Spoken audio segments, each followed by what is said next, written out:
Super to be here. Welcome to everyone. Welcome to my co-panelists. It's going to be a fun event. We are in the midst of amongst the biggest disruptions in the history of our species. Technology is disrupting, healthcare is disrupting, energy is disrupting, and we are right in the middle of it. What we thought we'd do today is split our discussion maybe around themes rather than a set of questions. We thought we'd hit up, is disruption faster than ever today? Because everyone, when they're living through their cycle, believes that they are in the fastest disruption. So is it truly faster than it used to be? And then we'll get into when should boards act? Because there is a risk to acting fast, and there's a risk to not acting. So when should they act? And then finally, with your experiences, how should a board help build resilience? How should we get ready for these disruptions? So that's what we thought we'd do. And of course, I know that you are not going to be shy in asking questions. So I have the questions coming in after we have a bit of a discussion. So we'll dive right into it. Kim, first thing, is it actually faster than ever before? Do you see that? Absolutely. Absolutely. Look, I think that we all have experienced this on so many multidimensional levels. We're in a math equation where every single variable is moving at one time. I think secondly, when you just look at traditional boundaries, there are no more data boundaries. You have democratization of data. There are no more national, state, global boundaries. Everything moves. When you look at the trust equation with social contracts evaporating, consumer expectations. So I think, for me, I think of it as just a multivariable equation, where as a director, all of those components are moving at one time. And then finally, I would say the ability to predict is almost evaporated, whether it's from an FP&A standpoint or from a board standpoint. Your ability to figure out what are the leading and lagging indicators has almost gone poof. So if you put all of that together, I would submit without a doubt we are in unbelievable strategic change that is just faster than ever before in society. I love the way that you described it, this systems thinking. Yes, yes. For a long time, we used to say, when a butterfly flaps its wings in Africa, yes, it causes the butterfly effect, and you have a tornado over here or a hurricane over here. We are now in a business model where we can actually look at that system with what is happening with technology, with what's happening with data, yes, and we can start to predict what might happen. That's right. You're in the midst of three industries that I think are disrupting very rapidly. Yeah. Energy is in the midst of transition, and you can start to see that occurring. You can start to see that we might be on the cusp of healthcare really making a big breakthrough in terms of lifetimes and the way that we care for people. And then, technology has been a huge disruptor. And I say, infinite technology is indistinguishable from magic. Yeah. So we are in the midst of all three of those, and boards that you sit on are connected with all of those. Give us a little bit about how you see that being seen by boards in terms of the rate of disruption. And how do they think about it? Yeah. I'd love to have a brainstorming session in this conference to talk about what is the right word. We talked about this at dinner last night. Is it really transition for any of these industries? Because that implies a from to, and I would argue it's not a from to, it's more diversification. In almost every aspect, you're dealing with multiple things at the same time. Is it revolutionary? Well, in some sense it is, but I would argue we're not all going to be in energy driving EVs yesterday as many people, or tomorrow as many people predicted. So there's something about transition, transformation, diversification that I think as a board we have to think about what that paradigm is, because when we talk to our stakeholders, I find in conversations in a society that's already pretty much fact-free or scientific-free as a base, it makes the conversations harder. And so we have trouble, I think, articulating what is that framework or paradigm with our stakeholders, with our investors, and I think that often causes a lot of confusion. And I believe a board, and some of my boards, are really helping to think about How do we define that better so we don't become part of the confusion, part of the expectation gap? And then I would just say, and we'll get into this a little bit later, at least as an old securities lawyer, the board calendar was driven by the SEC calendar, by 10 Qs and 10 Ks, and you had a rhythm for your board meetings that had some level of semblance that made sense. And I would just submit from my experience that calendar almost no longer makes sense because things are changing so rapidly. AI doesn't wait for your next year-long strategy meeting in a year or your next quarterly meeting. So I think one of the things I feel is a sense of almost urgency and a healthy discomfort with adopting the traditional board calendar of framework and communications. And we'll talk about this, but something needs to radically change with how we use our board time and how that board calendar needs to be, I think, reinvented for how fast things are changing. Mm-hmm, mm-hmm. Yeah, it would make a lot of sense, right? Because if the inputs are changing that rapidly, that's right, and you still continued to execute that's right, with a cadence that hasn't changed in a long time, that's right, then there's a disconnect that evolves over time. No, fantastic. Jonathan, you've been in a variety of industries, food, retail, tech, and in some ways these have been at the core of the advancement of civilization. I always think of something that really started us on our journey as a species being the big advancements in agriculture that were made over time. Boards are seeing technology front and center. This is a disruption that we kind of know about.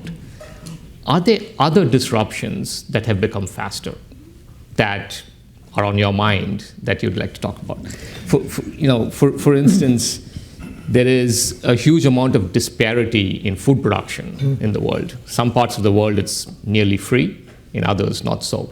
So talk to us about that. Are those disruptions also getting faster? Well, disruption's clearly getting faster, and I think it's faster across the board. But I think one thing that directors need to think about is every disruption is hyped as a game-changing disruption. 4 years ago, blockchain technology was going to change the world. 2 years ago, I spoke at the National Directors event to a standing room only crowd on the metaverse. Those things felt like they were, game-changing disruptors, and so far haven't proven to be. AI, we read this week in the Amazon CEO letter, it's more disruptive than fire or electricity. Maybe. I think it's going to be disruptive, but I think every disruption is hyped is probably bigger than it is. And I think directors in our position sometimes need to step back and say, okay, is that really the case? Or are we running from one shiny thing to another, too worried about things? In the areas you talked about, I think in retail, one of the things I worry about the most is what do wars do to our business? So much of product that American consumers, world consumers consume comes from China or China-adjacent countries. What will, if we have a Ukraine-type event in Taiwan, what disruptions does that have on retail? When I think about food production, droughts, floods, fires, climate change things are a really big deal. And these are negative disruptions that we think and worry about. But on the same front, next week I'm going to be meeting with a bunch of startup companies in the ag tech space on how we grow more with less water, how we better put nutrients in the soil so that things work well in a changing climate. So there are negative disruptions we need to guard against, but there are positive disruptions that we need to march toward and look for. Yeah, no, I totally love this combinatorial effect that you're hitting on. Because of what is happening with technology, I will know precisely how much fertilizer to put to a plant, and therefore I can increase crop yields dramatically. And it is typically when these combinatorial effects start to hit, that you find that you've missed something. It is not the individual effects that you miss, it is the combinatorial effects that you miss. And so, it is something that I've thought about, and I'm sure you all have thought about quite a lot. When do you act? It's back to what you were describing on, 2 years ago, it was metaverse, and it really didn't disrupt us as much. So when you act as a board, I think is super important. You act too soon, and it's a problem. You act too late, and it's a problem. How do you think about that? Yeah, a couple things. I want to come back to that, but I also want to comment on, I do believe disruption is with everything creates opportunity and it creates risk. But the other component from sort of a societal stakeholder, I would say leadership role, is it also does feel like disruption can oftentimes create more inequality or create a differentiated impact on disenfranchised individuals. So whether you talk about HP and its commitment to digital equity, we saw the difference in COVID of who had a computer and who didn't was night and day.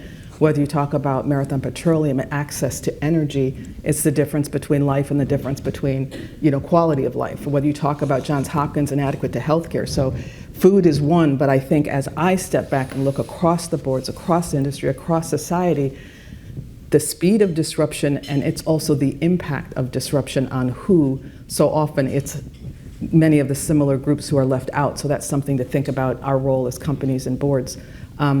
When and how to act is just an incredibly complex question. And I think it does go back to this notion of the engagement on what strategic disruption is relevant to your company and relevant to your strategy. AI. Okay, well, what are your use cases? There's an ability to take what's happening and just get granular if we understand our company strategies, our company stakeholders, our company's role. And that extra work, I think, does require extra time at the board. When a company or board isn't clear about where it wants to play, and hasn't had those really deep opportunities for discussion of where it's going to place its bets. And it's not just the what, it's the trade-offs.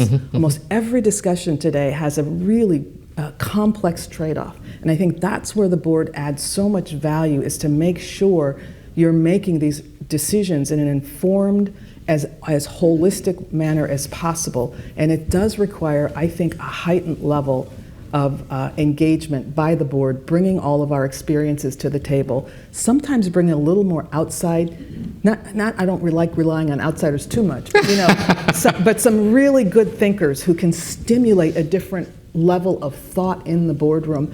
And again, I will hit this, not relying on old tools. If you take ERM, I am annoyed with it. It's a base case. It's a backward looking. What happened and what are our risks today? Who's accounting for them?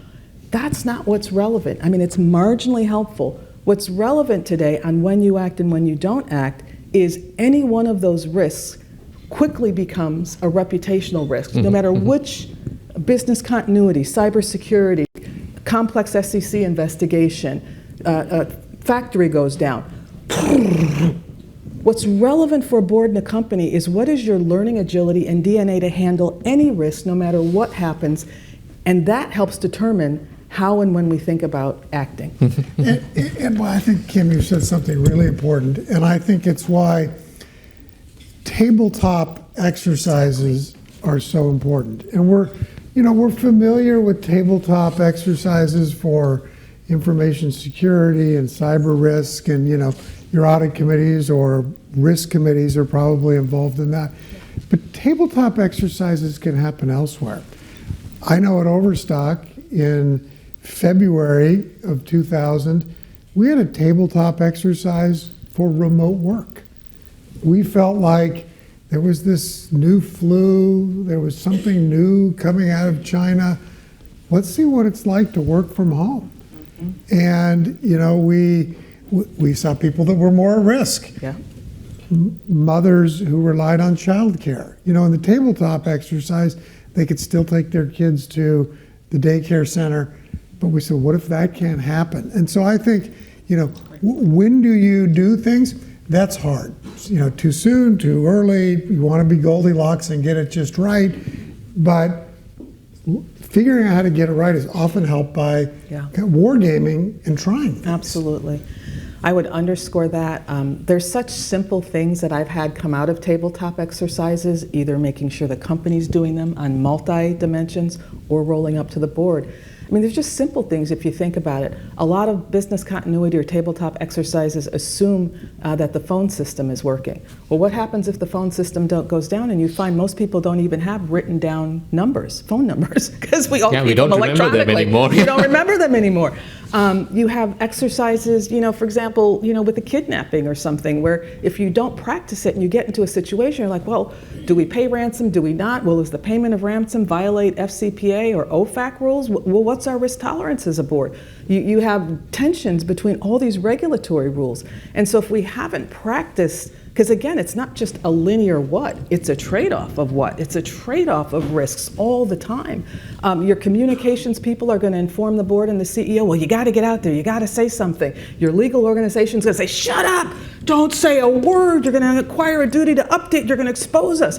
Well, if you haven't thought through that risk tolerance as a CEO, a management team, and a board, you don't want to be doing it in the midst of a crisis. So I think there is this sense of a little more opportunity for boards to get a little more practice, for management teams to get a little more practice on the DNA and learning agility of working in crisis, the DNA and learning agility of just working in a complex situation where you have to make quick calls.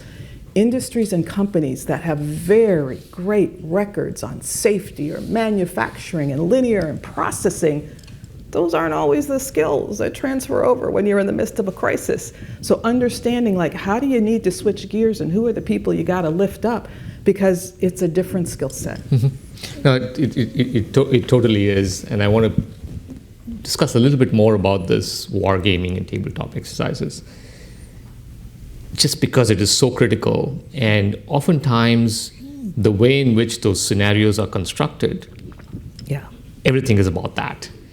And because you do not have enough diversity, because you do not have enough experiences, because you do not have enough depth in a certain space, those scenarios are constructed in a very shallow way, and then you don't actually see what happens.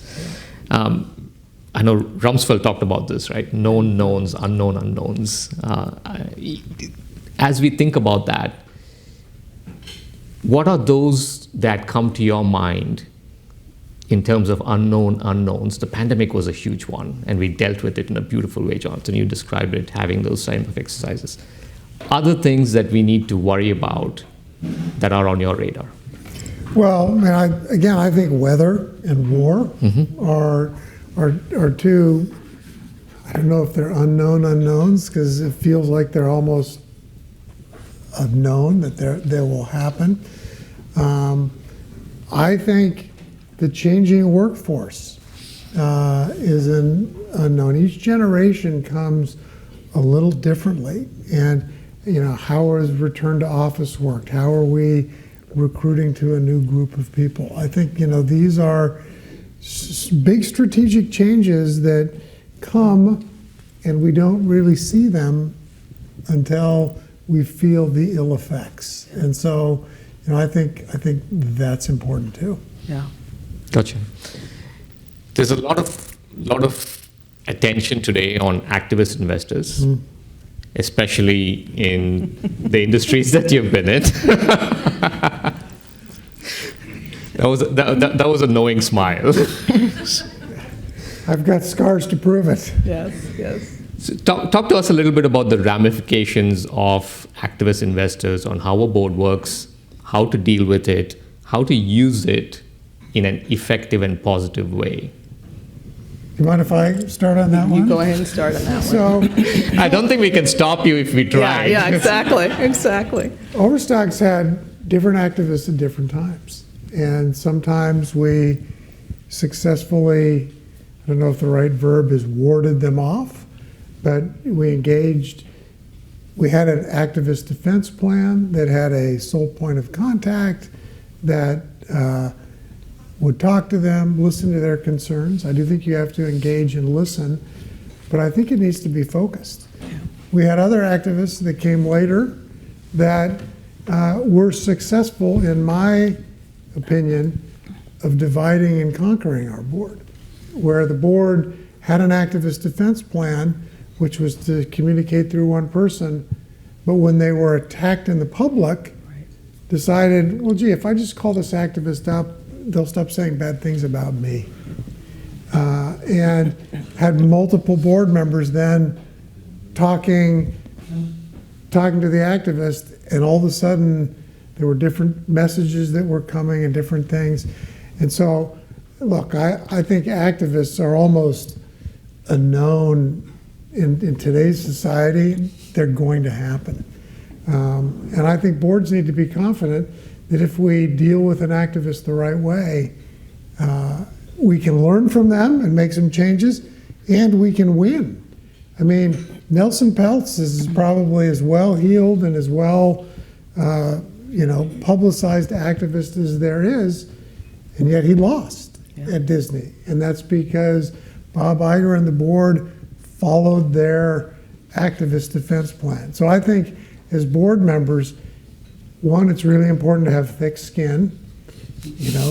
Don't read the comments. Is that what they say? And don't get drug around the nose by Twitter when activists use that in a big way.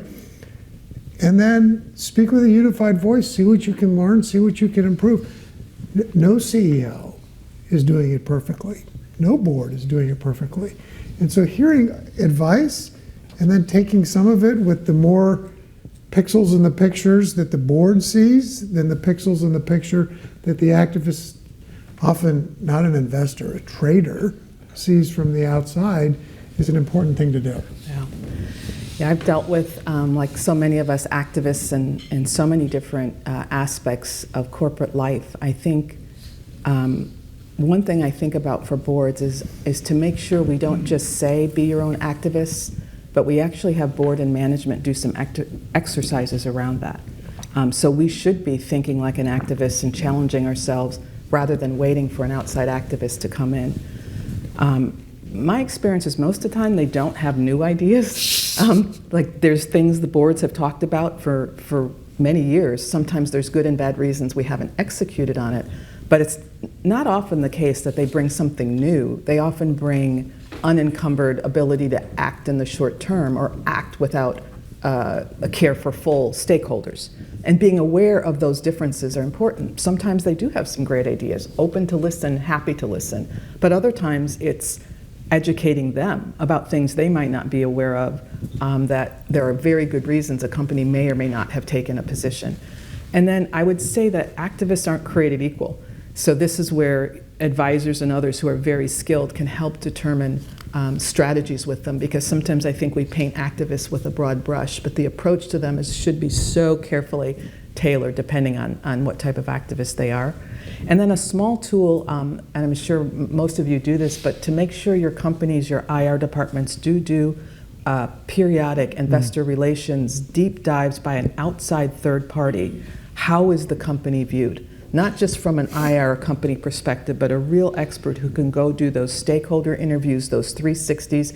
I've just found those scans can sometimes help a board understand, maybe our strategy hasn't been as clear here, or why aren't we getting our fair share of this investor group? That might be a bellwether that we need to tweak our strategy. So having those tools in your toolkit ahead of time, I think helps with a much more, as you say, kind of full-throated response, and it helps directors buck up a little bit and not be so beholden to Twitter feeds. You mentioned be your own activist. One of the things I loved to do as a CEO was get our management team together and spend significant time thinking about what do we need to keep doing, preserve, what do we need to stop doing, destroy, and what new things do we need to start doing, create.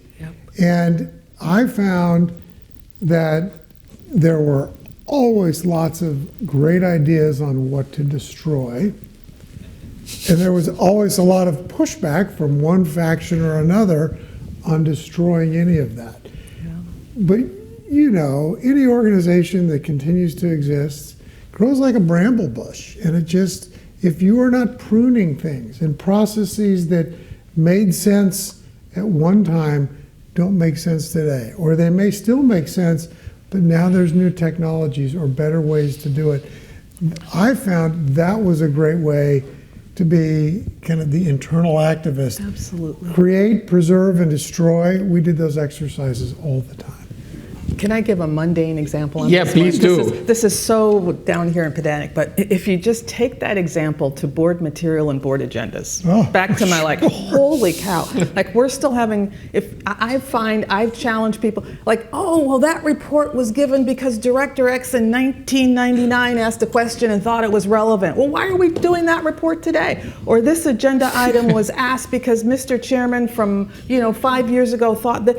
So even just simply pruning your board agenda process, pruning your board materials process, just because we have electronic board platforms doesn't mean a company gets to load 3,033 pages in the appendix that you will be on trial for a deposition when you didn't read. So I fight that stuff. It's the company's job to help give precise, actionable, informed, high data quality to the board. And everyone gets lazy to, just add it as an appendix. Just throw it in there. The directors, I think as directors, we need to fight that. We need to push back. We need to have our general counsels and corporate secretaries do a pruning exercises. I know it's much more mundane than you were talking about, but do a pruning exercises on our agendas, on how we're using our time, on what material, and making sure we're getting the best material and highest use of our quality time. Now, this is a fascinating discussion because the environment around the ask is constantly changing. Yes. We just said that everything is changing faster than it ever has been. Right. But then if you keep the traditional asks as everything that is what you're providing, you're clearly disconnected from the environment that you're operating in and where it was designed.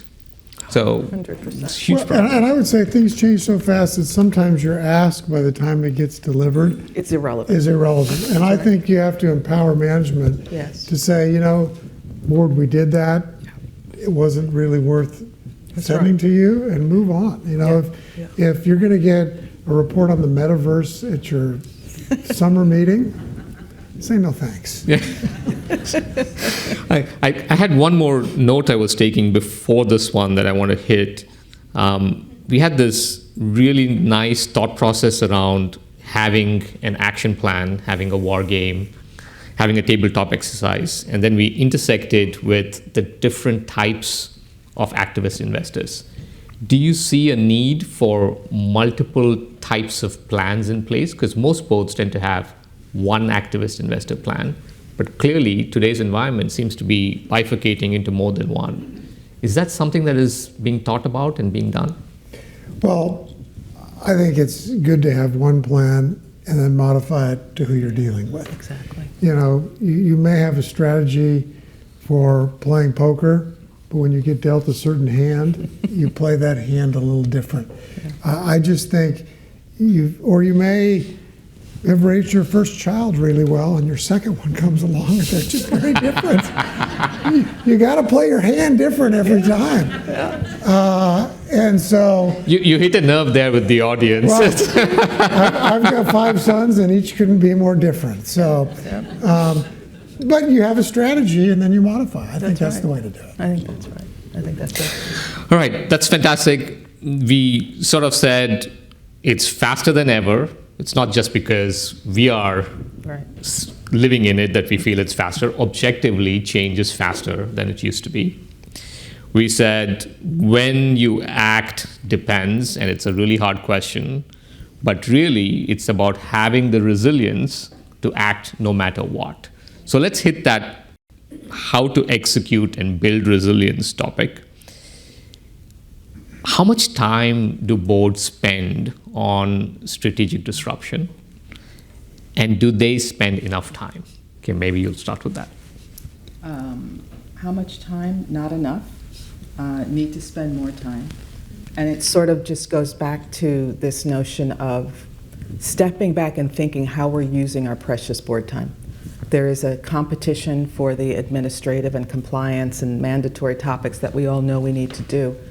I think our job as directors is not to let those and traditional kind of schedules crowd out the need for strategy. It used to be you do strategy once a year. That's arcane. We can't do that anymore. So being creative for your business and your industry, maybe we need to take a strategy deep dive on a segment every single board meeting. Maybe we need to be having more once a month or once every other month discussions with the CEO on things that are at the strategic level but keeping us more apprised. So there's all kinds of ways that we can tailor it, but I think there is such a reluctance in many ways because the bureaucratic calendar and our traditional ways of doing things. Thinking about what type of data the board is getting, thinking about what type of leading and lagging indicators the company and the board are relying on, I think there's a whole disruption there. At least for so many of my businesses and companies, the things that we used to rely on to predict and to build into strategy are like a bowl of popcorn thrown up in the air. But are we as a board sitting down and really thinking about and having a discussion around, well, what are our assumptions we're relying on? Do we need to test those assumptions? Do we need a different perspective of those assumptions? What sort of inputs, on consumer behavior that worked 2, 3, 4 years ago or pre-COVID that don't work now? Are we as a board still relying on those assumptions and data sets? So how do you build resiliency? You build more quality time. You build more fluency and expertise. You build different paradigms for how we communicate as a director with the board and management. And I really think examining our assumptions in a whole new light and risking to challenge, risking to change, making it not just a dark, scary things are changing, but actually very exciting to sort of, we're in a new day, we're in a new age, we should be open. And then as directors, I think it's so important to give management license to learn and change with us. I think there's, again, that old dynamic where management has to come with a perfectly cooked cake to the board. Those days are over. If that's how we're operating, we're in trouble. On especially these type of discussions, I think giving permission to management not to know, but be co-creating with us and be willingness to bring tough questions in and half-baked cakes, I think is such an important cultural setting and tone at the top that we can help with as a director. And I think when management comes with strategic ideas, sometimes they're a little timid to go too far. And I serve on a board where management came and said, we're going to try and do this acquisition, we're going to pay X. And the board said, if you pay X, you won't get it. And this is crucial to us. You have license, a little more leash. Go out and get this. I also think it's really important to have some of those strategic discussions, which candidly can't happen often enough, just with the CEO. I serve on a CPG board, and there's a broad portfolio of products, and some are number 1 or number 2 in their segment, some are not. And you have to think, okay, what are we going to do to get them there, or what are we going to do to get rid of them? And again, it's this preserve, create, and destroy, and it's really difficult to have strategic discussions about, okay, what are we going to stop doing or sell when a GM stakeholder or a chief of something stakeholder is there. But with the CEO, that discussion can be free-flowing and candid. And so I think to be prepared for disruption, you have to talk about it. And sometimes that means talking about it in a tighter setting. And so I think it's really important to make sure there's ample time on the agenda with just the CEO. And so often that gets tacked right at the beginning, and you've got this busy long day, and so it's on the agenda for 30 minutes, and at 29 minutes someone rings a bell and we're going to be done. Or sometimes it's not at the very end of the meeting, it's like, the plane's leaving. You have to give ample time to that if you're going to be ready to deal with strategic problems. I just also add, I think something directors and boards can do to help the CEO is encourage CEOs to get in high-value, cross-strategic discussions with CEOs in other industries. Yes. So often, because of the press of the role and the CEO's calendar is just incredibly so crowded, they often don't have time to lift their heads up and think strategically. And there are some just fantastic, small, informal, cross-industry groups where, and that's just the blessing of serving on multiple boards. You see things in different perspectives, but there are some commonalities. And encouraging our CEOs to take that small but critical time in their calendar to lift their head up and go learn and think outside of their company, outside of their industry, I think is really critical. Hey, I want to poke a bit at that, Kim.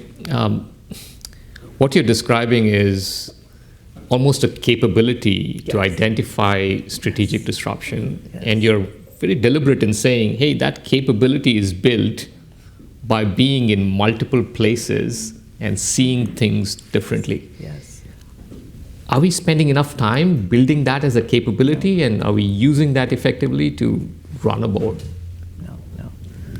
Well, I think boards can help in that. Yeah. I mean, I think of my network and how different, there's some overlap with the CEO's network, but there's not a lot of overlap. And so suggesting that he or someone on his management team meet and talk with people that I've met with in Houston this week, that's going to happen just because a board can be eyes and ears, maybe that early detection for where disruption is coming, and just suggest, even a 30-minute phone call, or next time you're in Houston, look up this person.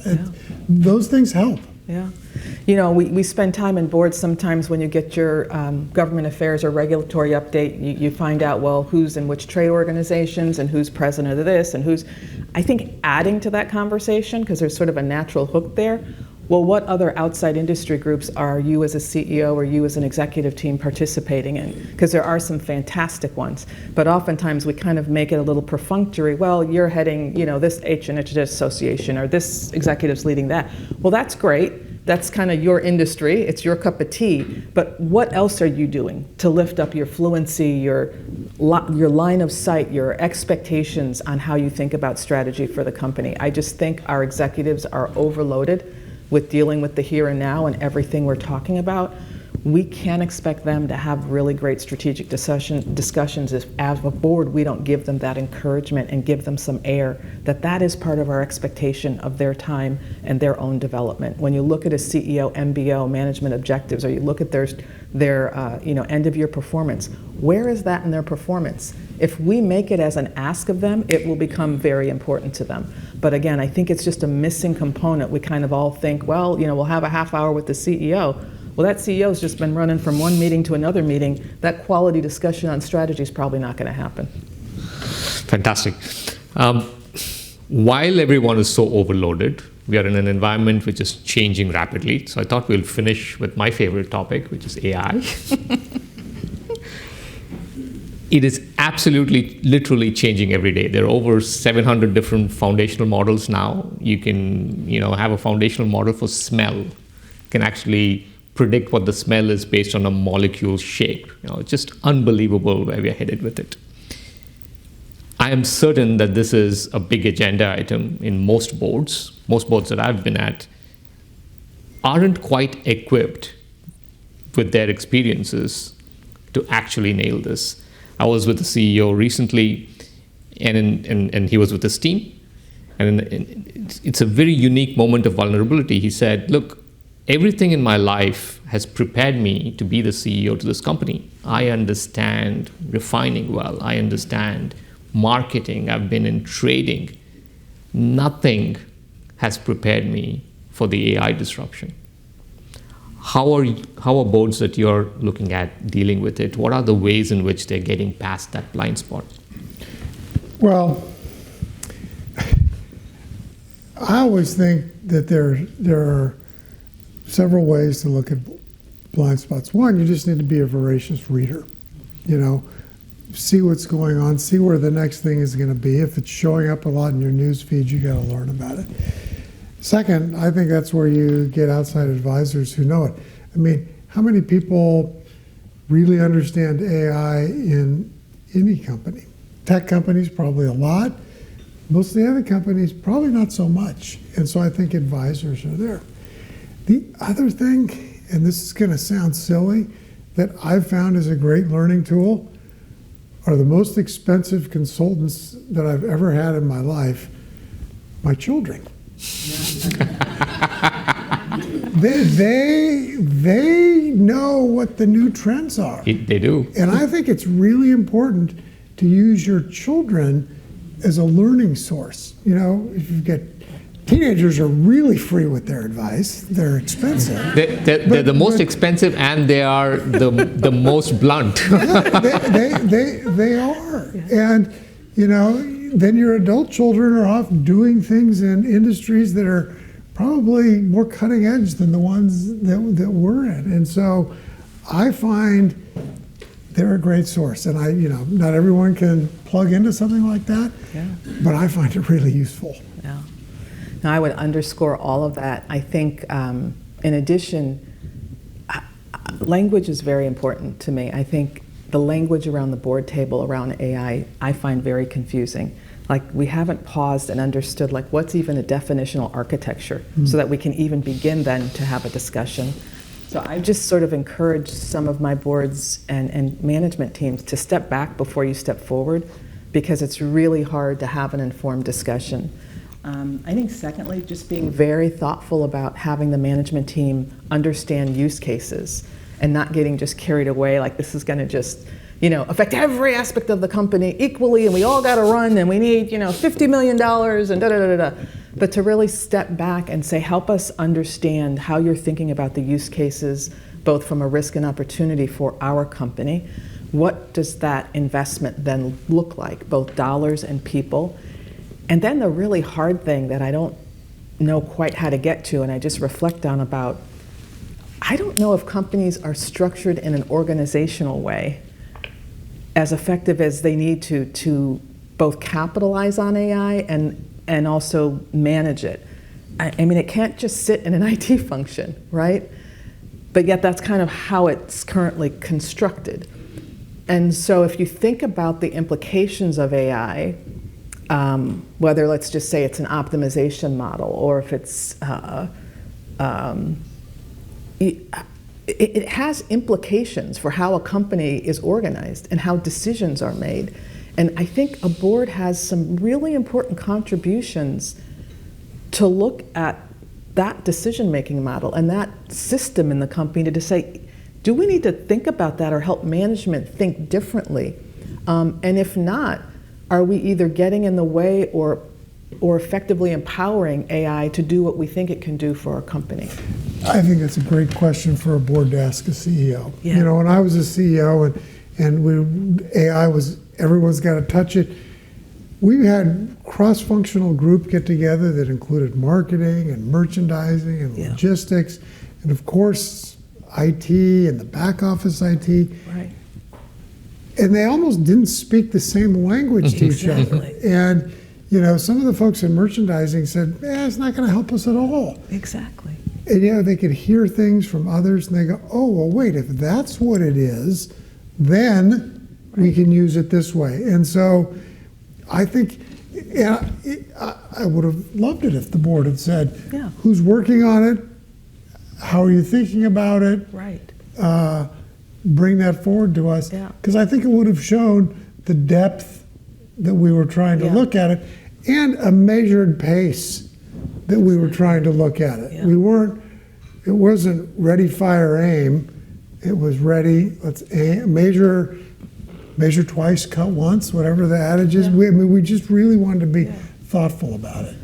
If you think about that, just taking a step further, so most companies, we need a cross-functional group urgent to implement the SEC climate disclosure. We need a cross-functional group urgent to now think about cybersecurity. We need a cross-functional group urgent to figure out AI. I mean, holy cow, then who's on first doing their job? Like, who's left? So I think this notion of, it's a bigger question than just for HR head or just an IT head. It is a CEO level and board discussion on how are our companies organized with all the opportunities and pressures in the current system. I understand cross-functional groups. They're incredibly critical. But if you as a director just think how many times you've heard in the last year or two that we're going to stand up a cross-functional group to address this. I also come at it from a level of accountability and clarity. cross-functional groups aren't the best Yeah. for accountability and clarity.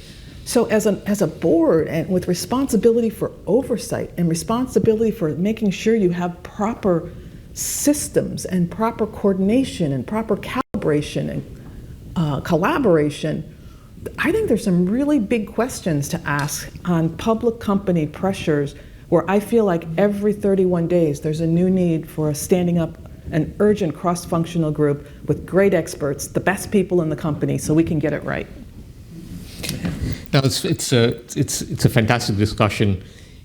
What I've found, especially on this topic, is that a lot of attention is paid to the technology side of the problem, and very little attention, came to your point, was paid to the decision side of the problem, the people side of the problem, or the process side of the problem. And fundamentally, it is actually changing the way personas intersect with processes, or with how multiple personas connect with the process. And that is not being thought about for the most part. Right. I've also found, and I'll get into audience questions in a minute, I've also found, traditionally you say it takes about 10,000 hours to become an expert in a domain. If you have not spent 1 to 2% of that time, 100 to 200 hours, on what is happening on AI, actually spent it, you simply don't see what it can do. You just don't get there. That's right. That's right. I don't know if you've seen what I describe around process and decision rights. I mean, your thoughts on that would be super, and then we'll get into some audience questions. Yeah. Ask the question again. In terms of AI, is there enough attention being paid to decision rights No. in a company as a consequence? No, because you can do an analysis and show a use case for AI that's phenomenal. But often the piece of the analysis that's missing is sometimes someone loses, someone gains in the short term, sometimes a different organization. So let's just take refineries or something. If every refinery has its own P&L and is optimizing only to its own P&L, that's going to give you one output. And if your use case is looking at a refinery, or a manufacturing site, or a data center, if you're looking across a system, it may mean optimizing very differently. It may mean having less or more of any of those factors. It may be X loses while Y wins, while Z cuts down, while A shuts down. That's neat on a spreadsheet. But when you actually go and deal with people and organizational structures and individual managers of those individual pieces, if the culture, if the compensation incentives, if the KPIs don't change, you will have a beautiful optimization model for whatever you're doing in AI, but you'll get often to the end of the year or the end of the 6 months and wonder, why aren't you getting the output? It's because all those really messy trade-off, difficult people, organizational, incentive comp, KPIs, how we run the business and process, none of that's changed to match your optimization model or your AI use case. Fantastic. Anything you want to add to that? No. All right, let's hit some audience questions. Keep them coming. I get them over here, and I'll try and ask them as they come in. Here's one. How do you define performance for a board beyond reading the content, showing up in the meetings? How do you measure performance? Well, I mean, I think most of us do peer reviews for the board. I find those useful if people are candid. A lot of times it's chummy enough that they're not as candid as they should be. I think it would be helpful if we could get feedback from management and have them review board members and how useful they see our inputs. I think that's really good. I also think that you can, if our meetings are shorter and more full of discussion, I like to balance how much of that meeting was presentation versus how much of it is discussion. Yep. Now, if discussion is just a bull session, that's not helpful, but I think boards are more mature than that. But when 90% of the board meeting is presentation, yeah, I think you're not affected. So I think that's one measure to look at. Yeah, I'd underscore that, especially today, more discussion, less presentation. I think having an active board refreshment ongoing is very important for boards these days. I think it used to be transactional. You kind of recruit one director, you replace one director. I think having a really holistic board refreshment process is super important and a sign of a high-performing board. I think looking at how the board is doing on against sort of strategy and more predictive, more forward learning, like dividing your time and your mind into thinking how much time are we dealing with past issues and current versus how much time are we dealing with the future is just a rough measure I think about. It's not a fancy KPI. Yep. But I think if you look at your board time and you look at your board agenda, most of us are pretty weighted in either past or current and probably not enough weighted in future. And I think having healthy tensions. Are we getting to the issues under the issues in a professional and constructive way? If every meeting is smooth and comfortable and we aren't, sometimes getting butterflies in our stomach for how we're moving forward on things, again, not really scientific, but a rough measure of maybe we're not getting into some of the kinds of discussions and issues we need to. No, makes a lot of sense. This amount of time that you spend on it and the talent that you put on it is absolutely vital. Yeah. Here's a question that's in the current mindset, and it's a difficult one around disruptions. No difficult question. I warned you before I asked it. How would you advise the board of Boeing, given what they're going through now? It's a tough one. Wow. How much time do we have? I'd say, start doing your job. I mean, you read about this news recently about how much the executives were using the planes, and that was going unreported. And look, I don't know. I'm not there, but the press. I've been in the press enough to know that the press isn't always right, but at least when I'm reading about the press in Boeing, it just seems like it was not minding all of its P's and Q's, And I would, if I were on that NomGov committee, I would say, who are we missing? This is crisis mode. Who do we add that's going to, really make us better? It feels to me like they got the wrong people doing not enough. But that's an outsider's view from just reading the newspaper. It's a fair question, but it's a hard question. It's a hard question. Because having been in so many crisis situations, I find myself hesitant to criticize, because when you're in the midst of the storm, I have a lot of scars. On the other hand, there seem to be some pretty easy pickings.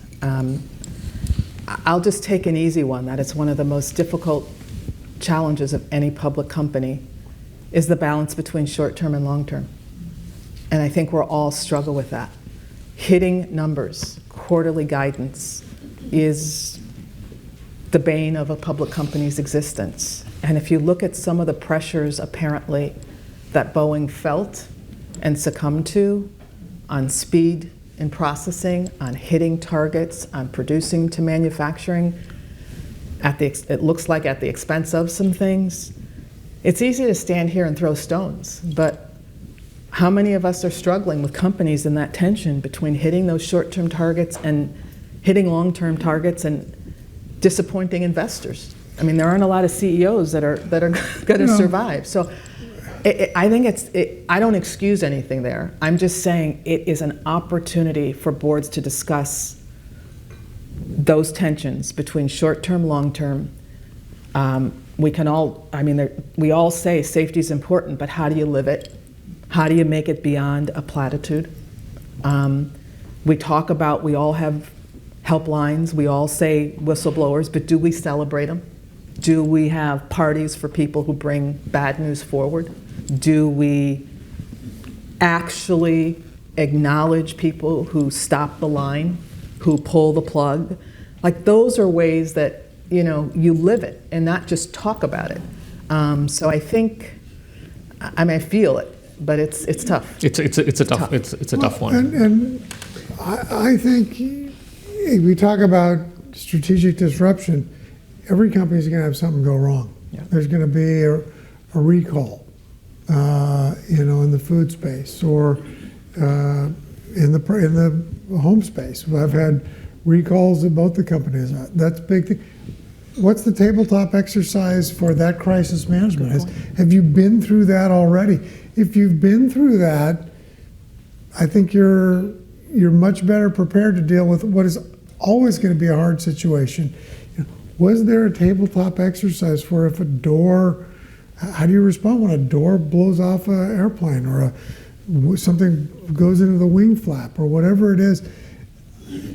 I'm not sure the response has been as polished as it could have been. And I think you have to assume the proverbial can of worms is going to hit the fan. Yeah.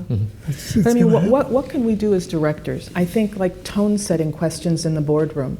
I mean, I really believe this. When if we get reports and they're too clean, I don't feel good about that. Yeah. So as a director, we should be asking, like, no, what's going on there? If reports are too clean, whether it's audit reports, compliance helpline reports, whatever you're reporting up on, I think directors should celebrate bringing stuff up, because it does set a tone with the management team and the CEO to say, we want to see the big hairy stuff. Bring it up. Don't, I don't like the phrase, well, I have something to report, but I have good news. Yeah. No. Like, let's talk about the bad news. Let's talk about the bad news. Let's talk about what went wrong. Let's make it okay for management. We can't be a gotcha board. If you have a gotcha board, then you got a gotcha management team. If you got a gotcha management team, then we wonder why people down in the organization won't bring things up. So I do think there's a way as directors as to how we ask questions, as to what we want to see. And again, it's not about liability. We want to be tagged with things. That's not what I'm saying. But we want an environment where bad news first, difficult news first, problems that you find in internal audit. Great job. I want to know about that. We discovered something wrong with this, with that, with our third-party sourcing, with our supply chain.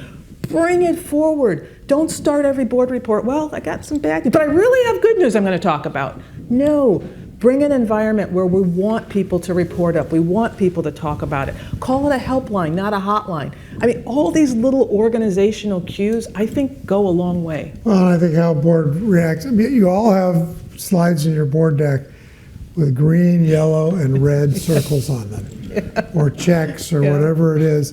And how you react to the red X or the red circle makes a difference. And celebrating, I would frequently, as the CEO, go around the company and praise internal audit. There you go. Internal audit, for most people in the company, feels like the cops that are just there to give you a ticket and get you in trouble. And I would say, internal audit is your friend, because if you're doing something wrong or inefficiently and they find it today, It's much better than finding Much it better. tomorrow. Yes. and they'll tell you how to fix it. Absolutely. And then your life will be better and we'll do things better. I think, frankly, that starts at the CEO level Absolutely. of how those red X's or circles are viewed. And I think it's on boards to encourage that. And if you're on an audit committee, I think you need to let the broader company know that you think internal audit is really important. One other trick to make that real, and you don't want to overuse it, but sometimes there's just such siloed between internal audit and businesses, and in some companies it's pretty well integrated. But when you sometimes as an audit committee have a really bad audit, or it's a repeat issue, and it's in a business function, having the business leader present to the audit committee along with internal audit can be a really powerful both message on how important it is, but also like an accountability tool that we really do care about this, and we want to understand not just the functional perspective, but what is going on in the business that causes this issue to keep happening. Yeah, no, it's fascinating that both of you are hitting on not what do I do now after it happened. There's a little bit of that in terms of managing it, but there's a lot more in terms of saying, how did I build the resilience? That's right. Because these are long cycle businesses. Yeah. The root cause of what is happening today was likely set in place 5 years back because something about the resilience and the culture in that organization was broken. That's right. And we didn't ask about it as a board. We didn't force it. And how do I keep doing that on an ongoing basis? Yes. And I think that's really the vital That's takeaway right. as I listen to you. And almost, I would say, I don't know about you, but almost the majority of root cause analysis, just like any incident, there's usually between, I think science says, 7 to 10 things that go wrong to create a crisis. And when you look back, multiple people knew about it. So in almost any root cause analysis I've seen, you look at it and you go, okay, this had to go wrong, this had to go, but there were multiple opportunities to catch it sooner in the process. So understanding the resiliency in the organization to build, why didn't someone feel empowered to speak up, or why didn't someone see it or connect those dots, or what is it in our culture that said it's okay, you know, we just need to move on? Was it a pressure? Was it? So I think understanding that and making those discussions around how do we undo of those 7 things that could have gone wrong. If we would have got 2, 3, or 4 right, the crisis wouldn't have happened. That's right. Right? That's right. Yeah. And there's an audience question that relates to it, an easier one this time. Oh, good, thank you. What suggestions do you have to incorporate robust board evaluations and individual director evaluations? And I think what you're talking about is exactly that. If you had that in place and those evaluations worked, they would have asked the right questions, the right culture would be in place. So rather than, it's the butterfly effect again, can I go back and have robust evaluations? What might those be? Yeah, what I've found is diversity. And what I mean is doing things differently. Sometimes a board will have a board evaluation process that's worked the same for multiple years. And what I found helpful, maybe a little uncomfortable, but you change it up. So on some of my boards, for example, the chair of NomGov will lead the evaluation and interview directors individually. On some of my boards, it might be the lead director. So what I've incorporated sometimes is, we'll alternate, because sometimes you might just get a different answer depending on your relationship with that person. Then you might consider doing a third party, every few years. I don't believe you have to do it every year. You have a really thoughtful written evaluation process, but accompanied by an interview live process. And then the third piece is actually giving boardroom time to discuss it, to discuss what might not have been said or what might have been intended, kind of sideways in the conversation, but it's amazing when you give it air time, it actually will come out and people will kind of give you the granularity behind their comment. So I think it's triangulation. It's not relying on a paper process, it's not relying on an interview, but it's like the combination of kind of that rich, alive process really can bring out helpful things. And then the final piece is tracking it. So we got all these great advice. I know all of you kind of sometimes amazed that, well, we said that a year or 2 ago. Why aren't we hitting that? I actually make it part of the agenda of the Nom Governance Committee, a tracker of those evaluation comments, and then we come back and check every 6 months. Are we doing it? Did we do it? We said we wanted more discussion and less presentation. Are we doing? So we actually track and hold ourselves accountable for the recommendations that were made. I also think that looking at the scores, and usually they're anonymous, but there's usually one outlier, and it's often the newest person on the board because they haven't realized that, they're a little bit of a harder grader than the rest of us who may be giving gentlemen C's or whatever it is. And so I think if there's an outlier in there, that's worthy of having a discussion. And I also think it's great to just ask the new directors, what do you think? You've come in and you're in this, we're established, we're doing the things the way we do it. You've been to 2 meetings, what should we do differently? New directors are really good at giving feedback on that. Because they want to add value. Yeah. And they haven't yet gotten soaked into what is already there, right? So it takes a little time for that to happen. Well. No, fantastic. We've covered a huge amount of ground. Thank you for the questions. If there's anything else, I'll keep watching, throw them over. But as we come to the end of this discussion, I wanted to first thank you, but also get a little bit of your thoughts, closing comments, so to speak. We've talked through 3 themes. Is it faster?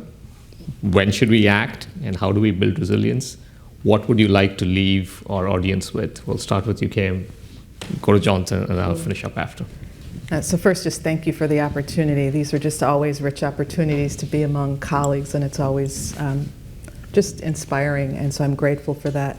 I would just say have a healthy skepticism with all the professionalism that we all bring to the table, but have a healthy skepticism for traditional, archaic structures that don't match the times, and to be a little bit of an effective nudge, to be willing to ask the question that may not fit, to rethink something that has been in place for a decade, but to try to bring our board practices, our board thinking, our strategic thinking to the actuality of the pace and complexity of our times. With disruption, we're frequently dealing with new things we don't understand. And I've found it's important to be comfortable asking what seems like a really vulnerable, dumb question. I don't get this. I don't understand what it is. And most of the time, when I ask that question, there's like 6 other people in the room that had that same question. So I think as we think about strategic disruption, it's going to disrupt us in our comfort zones, and we need to be comfortable looking vulnerable and asking questions that may seem like a dumb question, but probably aren't. Great. Just fantastic closing comments. I thought this discussion was really, really valuable because it hit aspects of thinking that connect spaces that are normally not connected. Right. We connected up AI, we connected up governance, we connected up people. Typically, these aren't connected in that fashion. So I just absolutely loved it. Thank you all for participating. Totally enjoyed it. Great job. Thank you.